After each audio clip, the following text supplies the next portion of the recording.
اور لوگوں میں سے کچھ ایسے جو اللہ کے سوا دوسروں کو اس کا مد مقابل قرار دیتے ہیں، یعنی اللہ کی بنائی ہوئی چیزوں میں ان کو بھی بناتے ہیں، وہ بھی یوں کرتے ہیں، وہ بھی یوں کرتے ہیں، وہ بھی ایسے ہی ہیں، جسے شرک کہا جاتا ہے۔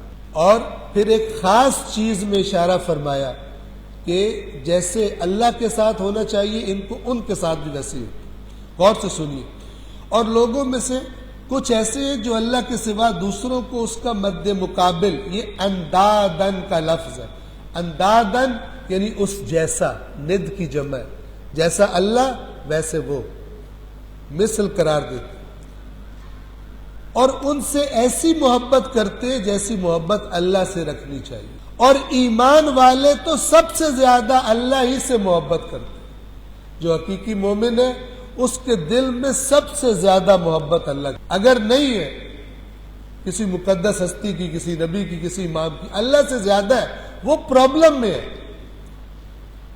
اسے کسی نے گمراہ کیا، اس طرح دین بتایا ہے۔ ورنہ قرآن کیا فرما رہے کہ یاد رکھے، یہ کچھ لوگ دھوکہ دیتے ہیں، یہ آیت تو کافروں کے بارے میں نازل ہوئی ہے۔ بھائی کافروں کے بارے میں بھی نازل ہوئی ہے، وہ حرکت کیا ہے جس کو اللہ ٹارگٹ کر رہا ہے، وہ کیا حرکت کرتے تھے؟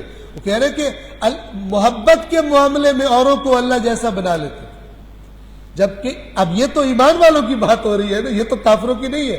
اللہ کہہ رہے ایمان والوں کی کیفیت کیا ہے؟ والذین آمنوا، اور وہ لوگ جو ایمان لائے ہیں ان کی صفت یہ ہے اشد حبا للہ، وہ محبت کے اعتبار سے سب سے زیادہ شدت اللہ کے بارے میں رکھتے۔ اور ائمہ اہل بیت کے فرامین کے تم اس وقت تک مومن نہیں ہو سکتے، اصول کافی کی روایات دیکھی، تم اس وقت تک مومن نہیں ہو سکتے جب تک کہ تمہاری ساری محبتیں اور تمہاری ساری دشمنیاں اللہ کی خاطر نہ ہو جائے۔ یعنی رسول سے بھی محبت ہے تو کس لیے؟ اللہ کی وجہ سے۔ اصل میں یہ اللہ کی محبت وہ ڈیفائن کرے کس سے محبت کرنی اور کس سے محبت نہیں۔ رسول کی اطاعت کیوں؟ کیونکہ اللہ نے کہا اطاعت کرنی۔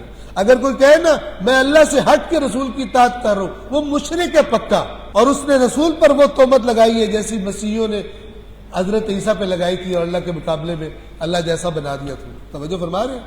یعنی ضروری نہیں کہ بتوں کو اللہ کے مقابلے میں لایا جائے، بعض قومیں اللہ کے نبیوں کو اللہ کے مقابلے میں لے آتے ہیں۔ نبی پاک ہوتے ہیں، وہ اللہ کے برگزیدہ بندے پاک ہوتے ہیں اس تہمتوں سے، لوگ ایسا کر دیتے۔ والذین آمنوا اشد حبا للہ، اور ایمان والے تو سب سے زیادہ اللہ ہی سے محبت کرتے ہیں۔ اور کاش یہ ظالم لوگ، کون ظالم؟ جو دوسروں کو اللہ کے برابر لے آتے، یا ظالم سے مراد وہ ہے، اور کاش یہ ظالم لوگ عذاب کا مشاہدہ کر لینے کے بعد جو کچھ سمجھنے والے، یعنی جو بات ان کو عذاب دیکھ کر سمجھ آئے گی، کاش اب سمجھ لیتے۔ اور وہ کیا بات ہے کہ ساری طاقتیں صرف اللہ ہی کی ہیں، اور یہ کہ اللہ سزا دینے میں نہایت شدید